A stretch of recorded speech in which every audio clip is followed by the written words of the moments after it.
കഴിഞ്ഞ 2 മാസത്തിനിടെ സ്പെയിനിൽ ഉയർന്ന താപനില 1180 മരണങ്ങൾക്ക് കാരണമായി. കഴിഞ്ഞ വർഷത്തെ ഇതേ കാലയളവിനെ അപേക്ഷിച്ച് മരണനിരക്കിൽ കുത്തനെ വർദ്ധിച്ചതായും പരിസ്ഥിതി മന്ത്രാലയം വ്യക്തമാക്കി. മരിച്ചവരിൽ ഭൂരിഭാഗവും 65 വയസ്സിന് മുകളിലുള്ളവരാണെന്നും പകുതിയിലധികം പേരും സ്ത്രീകളാണെന്നും ഡാറ്റ വ്യക്തമാക്കുന്നു. ഏറ്റവും കൂടുതൽ ബാധിക്കപ്പെട്ട പ്രദേശങ്ങൾ ഗലീഷ്യ, ലാ റിയോജ, അസ്റ്റൂറിയസ്, കാൻഡ്രാബിയ എന്നിവയായിരുന്നു. ഇവയെല്ലാം രാജ്യത്തിന്റെ വടക്കൻ പകുതിയിലാണ് സ്ഥിതി ചെയ്യുന്നത്. പരമ്പരാഗത വേനൽക്കാല താപനിലയിൽ സമീപ വർഷങ്ങൾ ഗണ്യമായ വർധനവ് ഉണ്ടായിട്ടുണ്ട്. ഒരു നൂറ്റാണ്ടിനിടയിലെ ഏറ്റവും വരണ്ടതും ചൂടുള്ളതുമായ കാലാവസ്ഥയെ തുടർന്ന് തെക്കൻ ഇംഗ്ലണ്ടിന്റെ വലിയ ഭാഗങ്ങളിൽ ജല ഉപയോഗം കുറയ്ക്കുക എന്ന ലക്ഷ്യത്തോടെ ബ്രിട്ടനിലെ തേംസ് വാട്ടർ തിങ്കളാഴ്ച താൽക്കാലിക ഹോസ് പൈപ്പ് നിരോധനം പ്രഖ്യാപിച്ചു.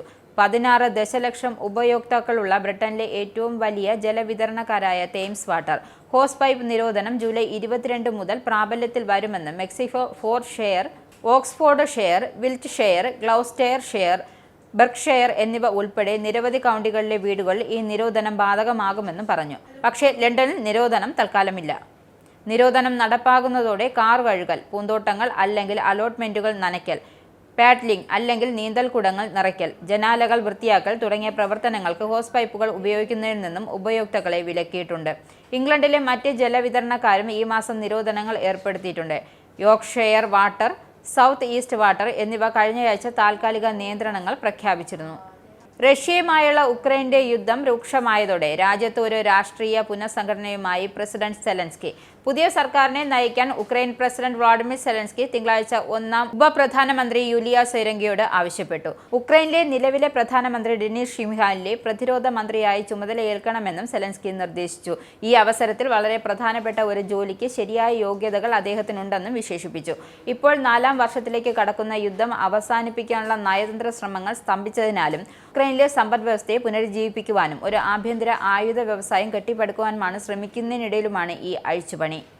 UK മലങ്കര സുറിയാനി കത്തോലിക്ക സഭയിലെ ലണ്ടൻ റീജിയന്റെ ആഭിമുഖ്യത്തിൽ ജൂലൈ 20-ാം തീയതി ഞായറാഴ്ച എയിൽസ്ഫോർഡ് പിയറിൽ വെച്ച് ആർച്ച് ബിഷപ്പ് മാർ ഇവാനിയസ് പിതാവിന്റെ ഓർമ്മ പുതുക്കിക്കൊണ്ട് വിശുദ്ധ കുർബാന അർപ്പിക്കും.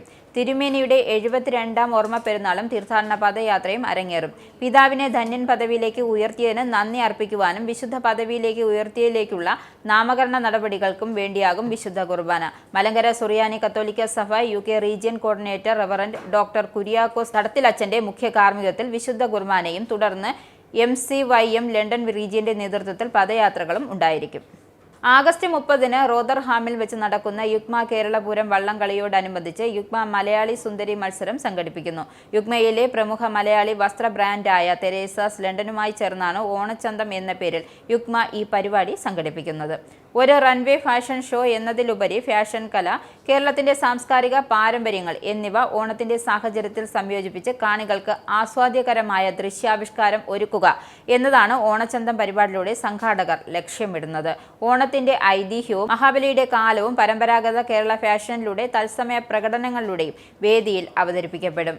ഓണത്തിന്റെ സമൃദ്ധിയും ഗൃഹാതുരത്വവും പ്രതിഫലിപ്പിക്കുന്ന വിവിധ വസ്ത്രങ്ങൾ മത്സരാർത്ഥികൾ റാമ്പിൽ പ്രദർശിപ്പിക്കും. പാരമ്പര്യം ആധുനിക ഫാഷനുമായി ഇടകലർത്തി മലയാളി സ്ത്രീത്വത്തിന്റെ സത്വം വെളിവാക്കുന്ന അപൂർവ നിമിഷങ്ങൾക്ക് ഓണച്ചന്തം വേദിയാകും. പുലിക്കളി, കഥകളി, ഓട്ടംതുള്ളൽ എന്നിങ്ങനെയുള്ള കേരളത്തിന്റെ ഉത്സവ പാരമ്പര്യങ്ങളുടെ തത്സമയ സ്റ്റേജ് ദൃശ്യങ്ങളും ഷോയിൽ ഉൾപ്പെടുത്തും.